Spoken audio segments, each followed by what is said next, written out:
la strada senza paura quando passa polizia, perché chi sceglie questa vita atta combattere. Vogliono la strada, siamo noi, proprio come una famiglia, siamo tutti framati, siamo cresciuti, ridevi che sti quartiere, non chiamare mamma se non ritorna a casa, siamo cresciuti, mezza strada e storiona, siamo fatta così, uno per restare in tuo cuore, non campiamo per strada, sempre in colpa di colorino, ci siamo scegliuti sto destino, senza fucile. Si me guaglione mi vezza via, si me padrone sta città, contento che siamo nati qua, e valore che ci abbiamo imparato, so rispetto e dignità.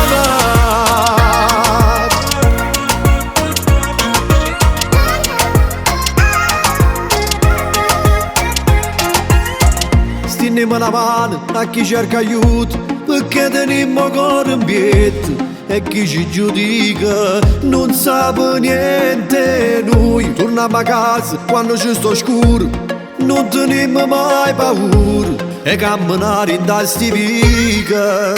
Siamo cresciuti, ridevi che sti quartiere, non chiamare mamma se non ritorna a casa. Siamo cresciuti, mezza strada e storiona, siamo fatta così, uno per restare in tuo cuore.